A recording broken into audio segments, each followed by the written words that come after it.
여러분 안녕하세요. 책벌레에서 라이브로 책을 읽고 있는 찌라입니다. 엄청 헐레벌떡 지금 들어와가지고 정신이 없습니다.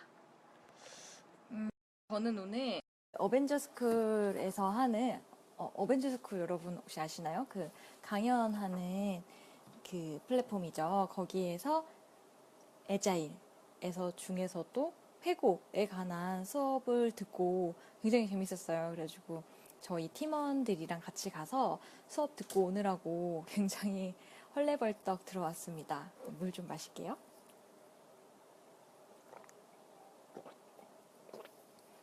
아시는 분들도 있을 것 같고, 에자일.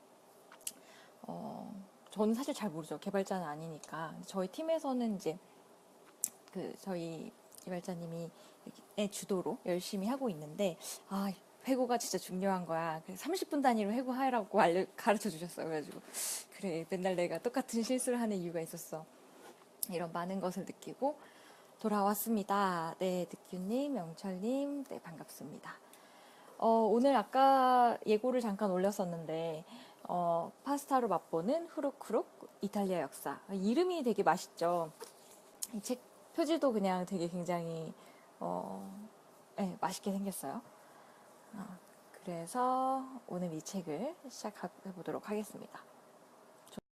다들 파스타를 좋아하시나요? 저는 되게 좋아하고, 어렸을 때는 좀 느끼한 걸 좋아했다면 점점 담백한 걸 좋아하게 되는 것 같아요. 어른 입맛이 되어가는 거겠죠? 그리고 이 책 그림이 너무 예뻐요. 그림이 굉장히 맛깔스럽고, 그래서 많이들 좋아하실 것 같은데요. 근데 사실은 보기에는 먹는 책인데 알고 보면 역사책. 우리가 제목에서도 알 수 있듯이 제목에 이탈리아 역사로 끝나지 않습니까? 그래서 사실은 역사와 문화에 관련된 이야기가 더 많아서 좀 약간 버릴 게 없는 책이다라는 느낌이 들었어요. 그러니까 무슨 얘기냐면 되게 알찬 정보로 가득가득한 그런 느낌이 들었고요. 뭐 이런 책도 쌍둥이 책이 있더라고요. 과자로 맛보는 와삭와삭 프랑스 역사. 그래서 이 책도 되게 재밌을 것 같은데 이 책에는 그 파스타를 기점으로 이탈리아 역사를 소개를 하고 있고 그림이 너무 귀여워요. 잠깐만요, 이렇게. 잠깐만요, 이거 어떻게 보여드려야 안 흔들리지? 조정을 조금 하겠습니다. 제가 자꾸 손으로 치게 돼가지고. 네. 그림 이 안에 있는 사파가 너무 예쁜데. 그리고 일본 작가님이 쓰신 거고요. 자, 그림을 일단 먼저 좀 사진을 살펴볼게요. 맛있는 파스타 드세요. 라고 파스타를 보이고 있고, 여러분들 이런 거 아세요? 저 잘은 모르는데 그림 보고 고르긴 하니까. 이거는 만두 파스타 파고티니, 시금치가 들어간 라비올리, 귓불처럼 생긴 오레키에테, 긴 파스타 중에서 제일 굵은 피치, 구멍 뚫린 파스타 가르가넬리, 감자로 만든 뇨키, 그 다음에 7번 만두 파스타 토르텔리, 짧은 파스타 트로피에. 이렇게 보면 내가 진짜 하나도 모르고 있구나. 저는 알고 있는 종류가 몇 가지 안 되는데 굉장히 다양한 종류가 있는 걸 알 수 있고, 또 이제 주 재료인 토마토와 토마토 소스, 그리고 올리브유, 뭐 이런 다양한 재료들에 대해서도 내용이 나옵니다. 고추 그런 게 있고, 그 다음에 배고프시겠지만 이거 되게 맛있어 보이죠? 네. 그리고 크림 소스를 얹은 라비올리, 토르텔리, 그 다음에 가르가넬리 파스타, 3번 가르가넬리 파스타, 사르데나의 명물로 아주 작은 파스타인 사프레블라. 여기 조그만 요 알갱이가 파스타인가 봐요. 그 남쪽 지방에서 사용하는 토마토와 고추 페이스트, 이런 그림이 보입니다. 집에서 파스타 만드는 정말 생면을 뽑는 그런 그림들도 나와 있고. 네, 그렇습니다. 이걸 보여드리려고 했던 건 아니고 그림, 이런 깨알 같은 그림들이 굉장히 이쁜 책이에요. 네, 라지올리가 그냥 만두라고 생각하면 된다는 건가요? 네, 그렇습니다. 근데 이 책이 이제 일본에서 쓰여졌다 보니 초기의 첫머리는 일본의 파스타 사정에 대해서 얘기를 하고 있는데 굉장히 우리나라랑 비슷하지 않을까? 이런 생각이 들었어요. 여러분 파스타를 좋아하시나요? 좋아하시면 좋아요 좀 함께 눌러주시겠어요? 네, 좋아요 뿅뿅. 이제는 파스타가 단골 메뉴로 자리 잡았죠. 한 사람당 파스타 소비량은 이탈리아가 두드러지게 높고 나라별 총 소비량으로는 미국이 세계 제일이라고 하네요. 미국은 인구도 많지만요. 그런데 일본에서도 최근 25년 동안 파스타 소비가 급격하게 늘었습니다. 뿅뿅이 엄청 올라오고 있네요.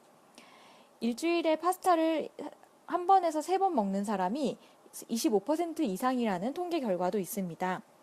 일본에서 파스타는 이제 일상식이 되었다고 해도 좋겠죠. 아직 카레나 라멘을 따라잡지는 못하지만 레스토랑 점심 메뉴에는 대개 파스타가 들어있고 파스타 전문점도 매우 많아요. 우리나라도 그렇죠. 이 책에서는 이탈리아 밖에서도 친근한 음식이 된 파스타가 고향 이탈리아에서 어떻게 탄생해서 발생하게 됐는지 2000년도 넘는 이탈리아의 역사를 더듬으면서 살펴보기로 하겠습니다. 일본에 대해서 잠깐 살펴보면요. 파스타가 꽃을 피운 것은 전란을 겪어낸 다음이었습니다. 2차 세계대전이 끝난 뒤 일본인 요리사가 피자나 스파게티를 먹는 미 주둔군을 보고 미국식 미트소스 스파게티나 나폴리탄을 흉내내어 만들기 시작했지요. 전쟁이 끝나고 나서 얼마 동안은 쌀 부족 현상이 심했습니다. 그래서 미 주둔군이 상당한 밀가루를 배급했고 밥 대신 빵을 먹도록 권장했습니다.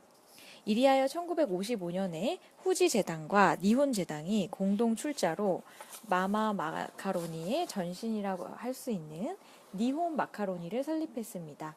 그러면서 파스타를 생산을 했고 1955년을 일본 파스타의 원년이라고 부릅니다.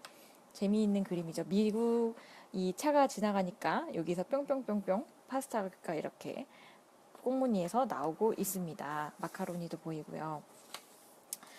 점점 파스타보다는 담백한 밥을 좋아하시는 나이가 되신 게 아닐까요, 듣기님? 네. 그래서 이제 일본에서는 사실 뭐 국수 문화가 있었기 때문에 익숙하게 받아들여졌다. 우리나라도 비슷한 상황일 것 같아요. 네, 일본 그림도 되게 귀엽죠. 그래서 에도 중기 이후에 일본에 대해 얘기가 쭉 나오는데 알고 보니 이 책은 이탈리아의 책이기 때문에 이탈리아로 바로 넘어가 보도록 하겠습니다. 이제 이 책의 취지는 파스타의 기원과 변신의 궤적을 탐색하는 역사 여행에 나서 볼까요? 파스타라는 친숙한 음식이 웅대하고 복잡한 역사의 유산이라는 것을 독자 여러분이 느낄 수 있다면 더할 나위 없이 기쁠 겁니다. 덧붙여 이탈리아를 중심으로 한 유럽 역사도 알게 된다면 더욱 좋겠죠. 근데 저는 궁금한 게 있었어요. 일본 책들을 보면 이렇게 말투가 친절한 책들이 많잖아요. 상냥책. 그래서 막 읽으면서도 되게 기분이 좋아지는데 일본 책들이 이런 말투로 쓰여지는 건가? 이런 것들이 궁금했어요.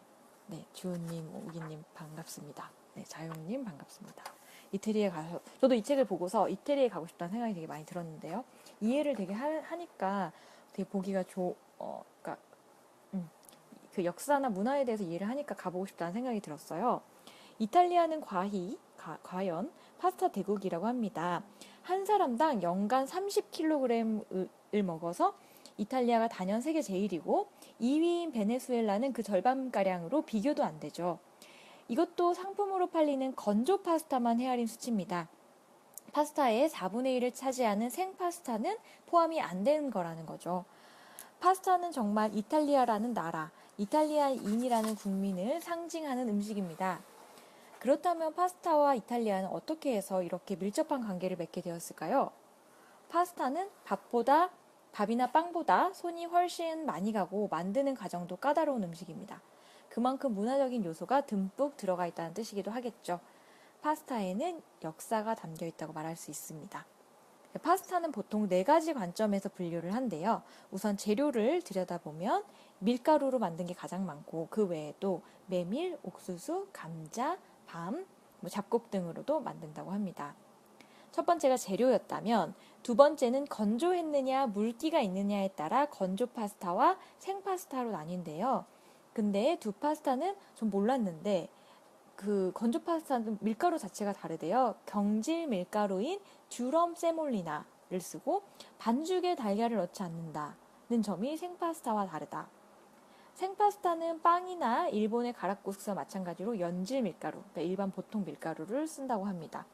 근데 저는 가끔 생파스타 집에 가면 약간 맛이 다르고 조금 느끼하다고 느껴서 제 입에는 건조 파스타가 더 맞았던 것 같은데 반죽이 다르구나라는 생각이 들었어요. 네, 제이스님, 이 책은 이케가미 슈니치라는 작가가 지었고, 김경원 님이 옮기셨고, 김중성 님이 그리셨으며, 돌베기에서 나왔습니다. 저는 지금 이탈리아의 역사를 파스타로 맛보는 후루쿠룩 이탈리아 역사를 읽고 있습니다.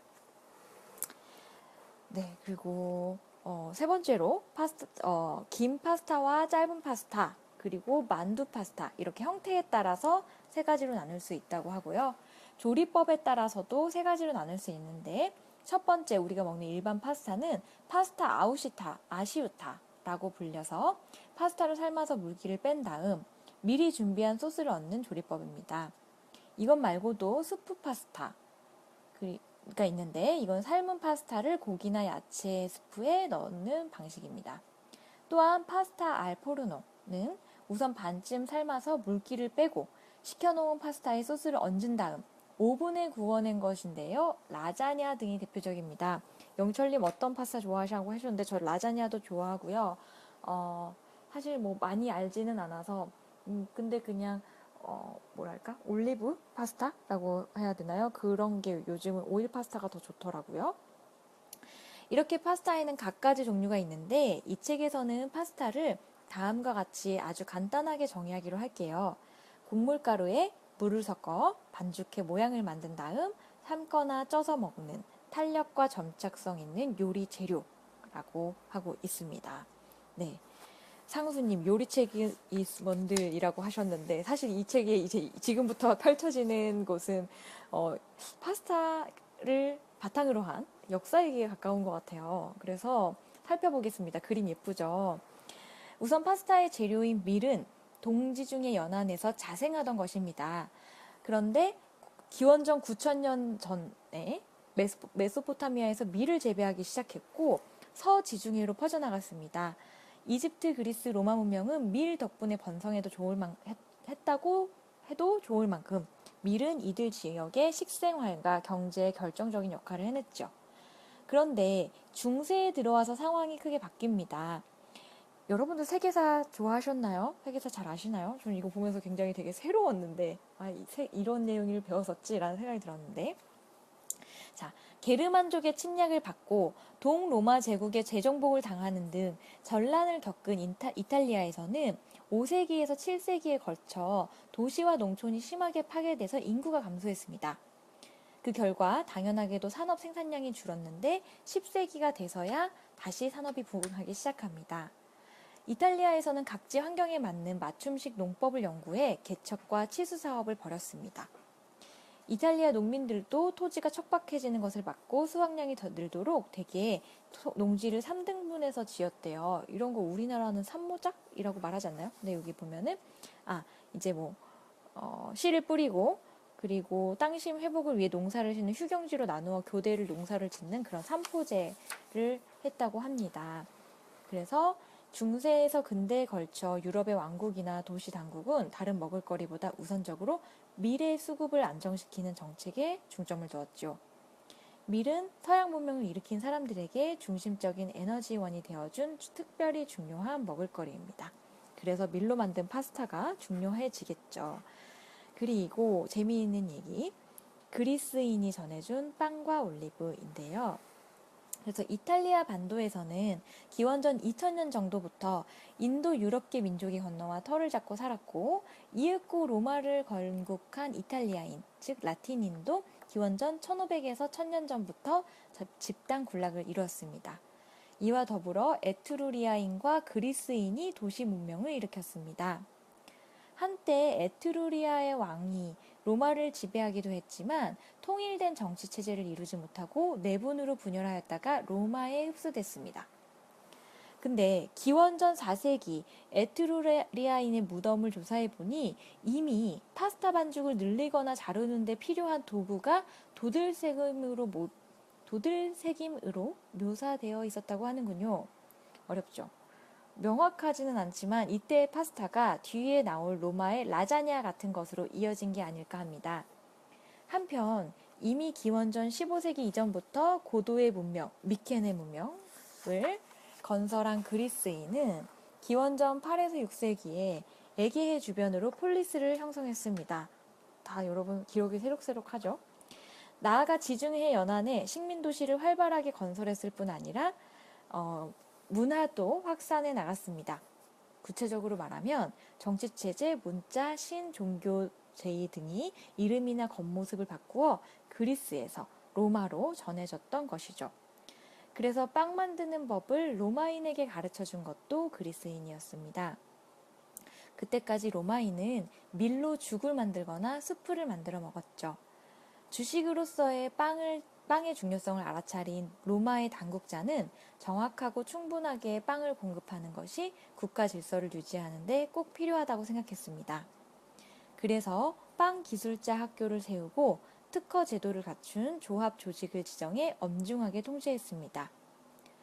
아우구스투스, 즉 옥타비아누스가 통치하던 기원전 30년경 로마 제국에는 질 좋은 제빵소가 329개나 있었다고 합니다. 그곳을 모두 그리스인이 직접 운영했다는 점이야말로 로마 제국의 발전에 그리스인의 숨은 공로가 대단하다는 것을 이야기해주는 듯합니다. 네, 그래서 이미 이 시대에 로마 그리스 시대에 파스타 비슷한 것이 있었고 빵을 먹는 문화가 발전해 있었다라는 내용이고요. 고대 로마의 파스타를 한번 살펴볼게요. 고대 로마에서도 밀로 만든 음식은 빵 말고도 있었다. 고대 로마인은 이미 밀가루를 물과 함께 반죽해 먹는 라가네, 늘려서 커다란 얇은 반죽을 하는 라자냐로 만드는 법을 알고 있었습니다. 반죽을 잘라 사이사이에 고기를 집어넣고 양념을 얹어 오븐에서 구워냈지요. 가늘게 썬 파스타에 꿀이나 후추를 가미해 기름에 튀겨내는 요리도 있었습니다. 침이 넘어가죠? 로마의 정치 체제는 처음에는 왕정이었다가 공화정을 거쳐 기원전 27년에 제정이 되면서 최고 전성기를 맞이합니다. 아우구스투스 시대에는 로마의 판도가 이탈리아 반도를 훨씬 뛰어넘어 브리타니아에서 페르시아만, 게르마니아에서 북아프리카에 이르기까지 지중해를 두고 광범위하게 뻗어나갔습니다. 4세기 말까지 이 광대한 지역에서 로마의 지배가 계속되었지요. 그럼에도 고대 로마에는 진짜 파스타, 그러니까 현재 우리가 먹고 있는 파스타가 있었다고는 할 수 없습니다.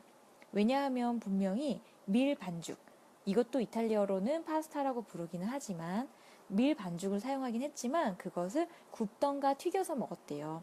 다시 말해 물과 결합하는 조리 단계인 삶거나 찌는 방법은 존재하지 않았던 것입니다. 반죽이 수분을 담뿍 머금고 있어야만 식감이 부드러워지고 소스와 절묘하게 어울리는 일이 가능해진답니다. 네.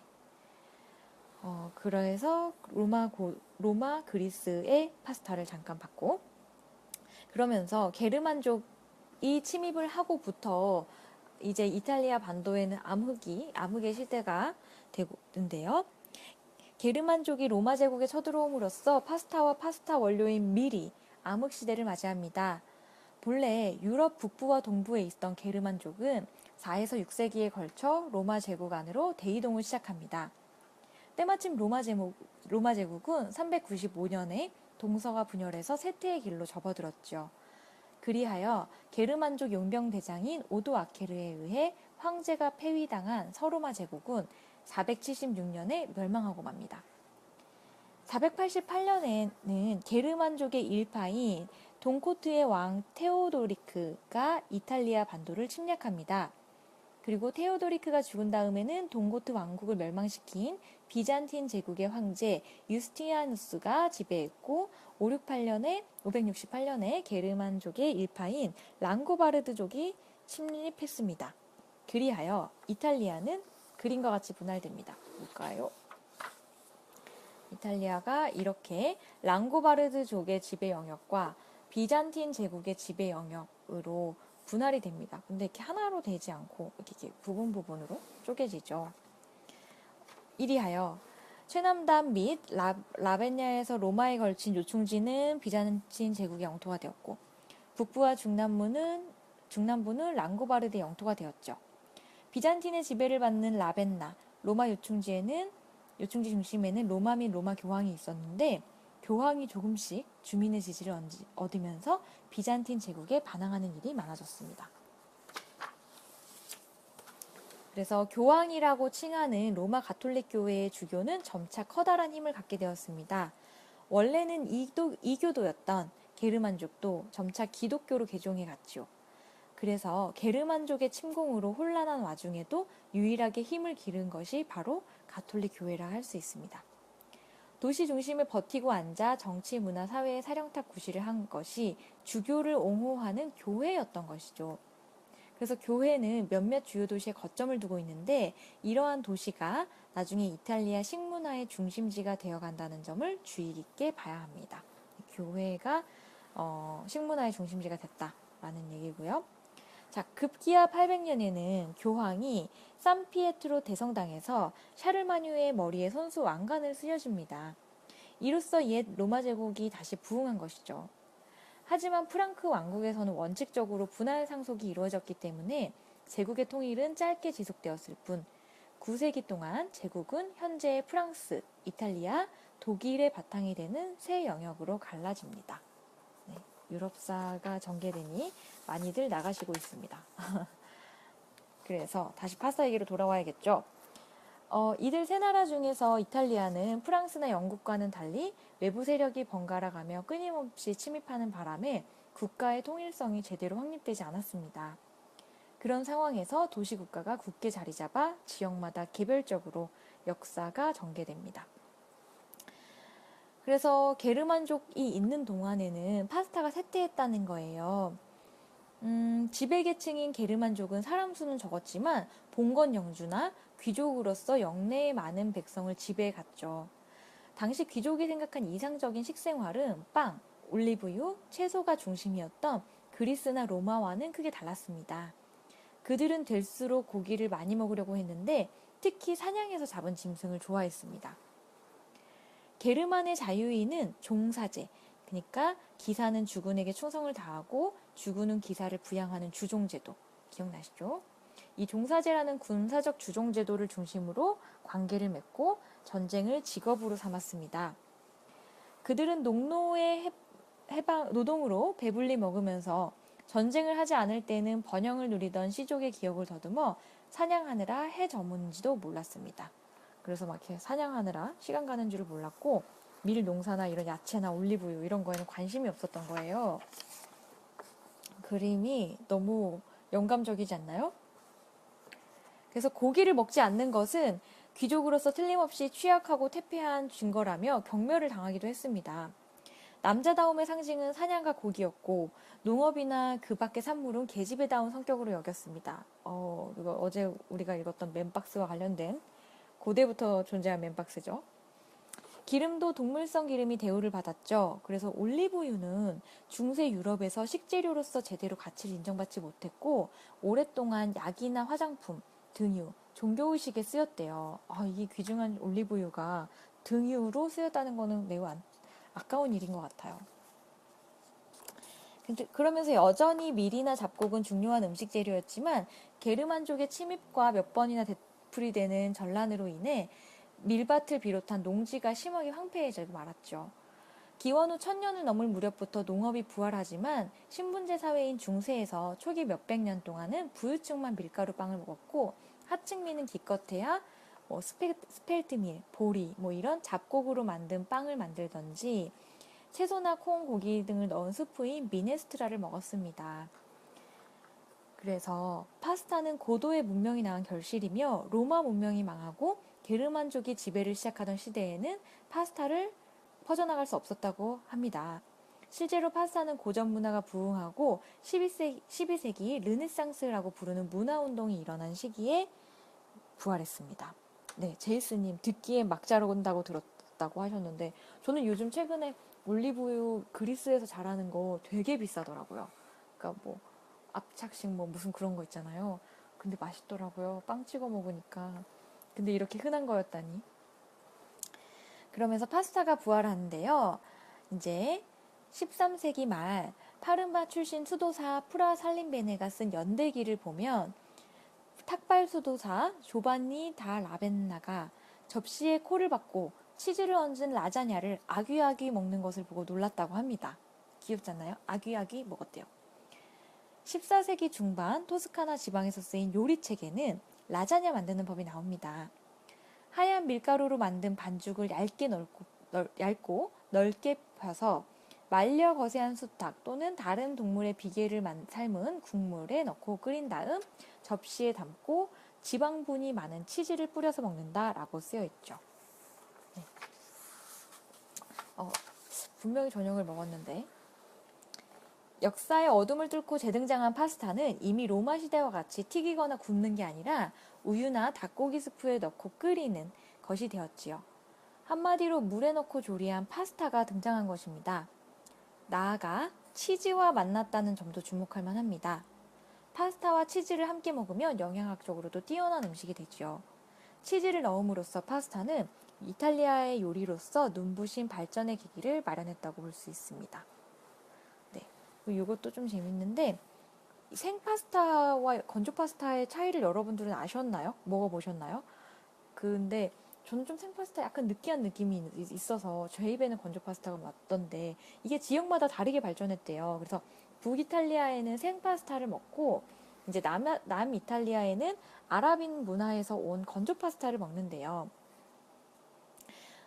건조 파스타는 중세 이탈리아에서 이제 그 기원을 찾을 수 있는데 말씀드린 대로 생파스타는 북이탈리아, 건조 파스타는 남이탈리아 시칠리아 섬에서 탄생했습니다.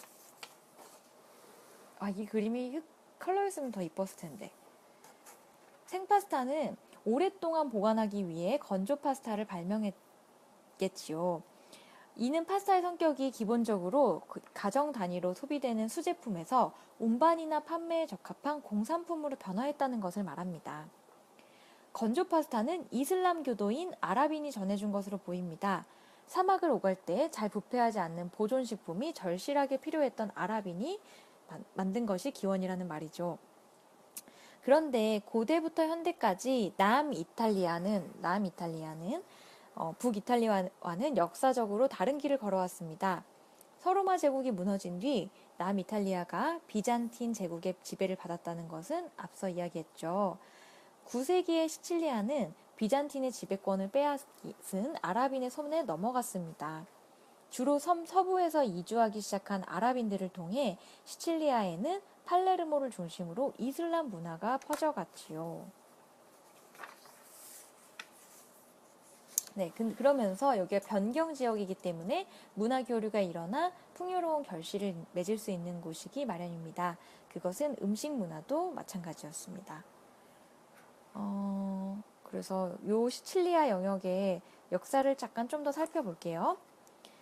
남이탈리아의 랑고바르드계 주민이 비잔틴에 대항해 독립운동을 일으켰을 때 용병으로 힘을 보태준 것이 바로 바이킹이라고도 불리던 북방의 노르만족이었습니다.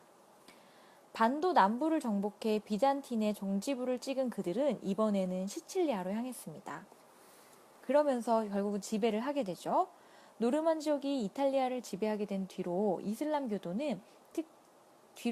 이슬람교도는 특히 시칠리아 섬에서 다수를 차지했으며 행정기구에도 중용되었다고 합니다. 한마디로 12세기 말 노르만 왕조 말기까지 이슬람교도와 기독교는 평화적으로 공존했지요. 그러니 바로 다른 곳이 아닌 바로 시칠리아 섬이 건조 파스타의 발상지가 된 것입니다. 어떤 변경에서의 문화가 섞이면서 나온 거라는 거죠. 네. 덧붙여 기후 조건도 중요했습니다. 1년 내내 햇볕이 쨍쨍 뜨겁게 내리쬐는 건조한 날씨와 강한 해풍이 불어오기 때문에 파스타를 건조하기에 최적의 조건을 갖추고 있는 셈입니다. 또한 남이탈리아의 기후와 풍토는 건조 파스타에 쓰는 양질의 경질밀을 재배하는 데 아주 적당했습니다. 그래서 고대부터 활발하게 경질밀 농사를 지었어요. 아까 제이스님이 궁금하다고 해주셨는데 결국은 이 밀 종류 자체가 다르다는 거죠.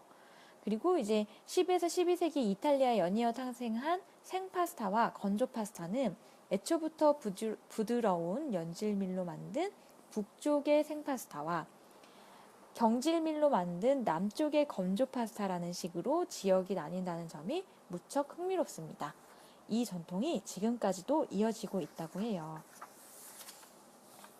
네, 그래서 여러분이 실제로 여행을 가실 때도 북쪽에서는 주로 생파스타를, 남쪽에서는 건조 파스타를 가지고 만든 음식들을 맛볼 수 있다고 합니다. 저 안 가봐서 가보고 싶어졌어요. 그 다음에 조금 더 도시의 발전까지 좀 오늘 볼게요.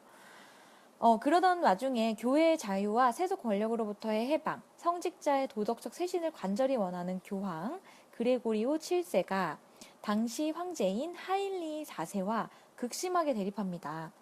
고위 성직자를 임명할 권리를 둘러싼 성과 속의 투쟁이 50년 동안이나 지속되는 동안 둘 사이에는 파문이나 파면이 끊이지 않았지요. 네, 멀죠. 또 여기만 딱 이탈리아만 갈 수가 없잖아요. 그 후에도 일이 있을 때마다 황제와 교황은 다툼과 분쟁을 되풀이했습니다. 이탈리아에서는 마치 이런 대립에 기름이라도 붓듯 겔프당, 교황파와 기벨린당, 황제파가 싸움을 벌였습니다. 그러는 가운데 이탈리아 중부와 북부에서는 어느 한쪽의 파벌에 속하는 코무네라는 주민자치 공동체가 속속 생겨납니다. 게다가 같은 도시 내부에서도 복잡한 상황이 벌어지지요. 코무네는 도시 안팎의 혼란스러운 정치 분쟁에 휘말리면서도 자율적으로 발전했습니다.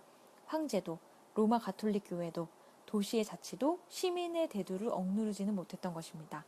그래서 도시가 발전하고 거기에 이제 시민사회가 발전하면서 음식 문화도 발전하게 되는 거예요.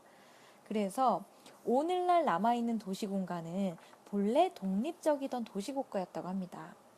밀라노, 피사, 볼로냐, 피렌체, 시에나, 베네치아, 제노바 등의 코무네, 이때 코무네였대요, 이게. 초기 11에서 12세기의 주교와 귀족의 지배를 받지만 나중에는 민중이 주도권을 잡고 선출한 행정관이 통치하고 귀족과 상인을 대표하는 평의회가 그들을 보조하는 시대를 맞이합니다. 굉장히 평화롭고 아름다운 시대죠. 많은 도시가 활발한 상업 중심지가 되었대요. 제노바 이외에도 아말피, 피사, 베네치아 같은 항구 도시는 지중해 상업으로 이익을 올렸고 해상의 이권을 둘러싸고 서로 세력을 다투었습니다. 이렇게 도시는 일종의 영역 국가가 되어 주변 지역을 지배해 갔습니다. 네, 제이스님, 협동조합의 첫 시도가 저 나라에서 나온 것 같다고. 네, 그랬을 것 같아요. 굉장히 그림 너무 예쁘지 않나요? 저만 그런가요? 그래서 이탈리아 도시는 오로지 주변 농촌에 의존해 음식 재료를 구했지만 부가 집중되어 풍요로운 생활이 가능했던 도시에서는 더 맛있는 음식, 진귀한 음식, 지위나 명예에 어울리는 음식을 추구하려는 과시욕이 넘쳐났습니다. 때로는 먼 곳에서 희귀한 재료를 수입하는 일도 있었죠. 오늘은 못 보겠지만 3장에서 나오는 내용에는 다양한 재료들이 등장하기 시작합니다. 오늘은 사실 우리가 밀만 봤잖아요. 근데 토마토며 올리브며 그런 재료들이 등장하게 되는 거죠. 그러면서 중세에서는 오랫동안 마케로니가 모든 형태의 파스타를 지칭하는 말로 쓰였다고 합니다. 긴 파스타든 짧은 파스타든 구멍이 있든 없든 한결같이 건조 파스타를 의미했고요. 실제로 이 시대의 상품용 파스타는 나무통에 밀가루와 물을 넣고 한 사람이 공중에 매달아 놓은 줄을 잡고서 균형을 유지하며 발로 밟아 반죽을 만들었습니다. 보이시죠? 이게 파스타 만드는 그런 공간이래요. 그래서 이걸 보면서 생각했어요. 이미 이때 도시 문명에서 굉장히 이렇게 유통할 수 있을 만한 상업적인 파스타가 만들어졌구나. 누들로드? 누들로드 영화인가요, 제이스님? 궁금한데요. 자, 그래서 파스타 길드가 만들어집니다. 그 동업조합이 생겨났고요. 이제 동종의 상공업자들이 결성하는 조합으로 13세기에 들면 이탈리아의 많은 도시에서 생겨납니다. 그래서 길드 구성원은 장인, 직인, 도제라는 세 계층으로 나뉘어 있었습니다. 그러나 생산 과잉 문제도 있었던 모양입니다.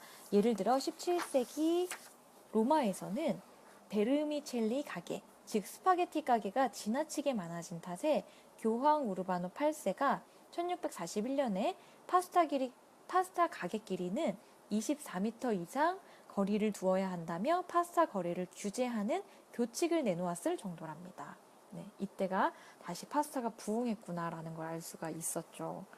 사실 시간 관계상 오늘은 이제 여기까지인데 사실은 여기 보면은 그 당시에 만든 요리책이 막 있었대요. 그래서 요리책에서 나온 만드는 방법도 좀 설명이 돼 있는데 그 부분들은 조금 생략을 하겠습니다. 근데 이런 얘기도 나와요. 그 당시에는 우리가 지금 먹는 방법은 알덴테라는 건데 그 당시에는 2시간 동안 삶았대요. 그래서 30분에서 2시간 정도 삶아서 되게 끈기가 있으면서 부드럽고도 흐물거리지 않는 식감을 먹었다고 합니다.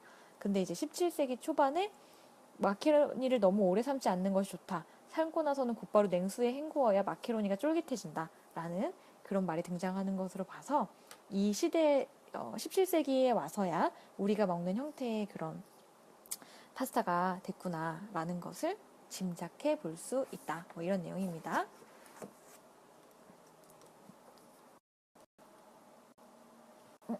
네.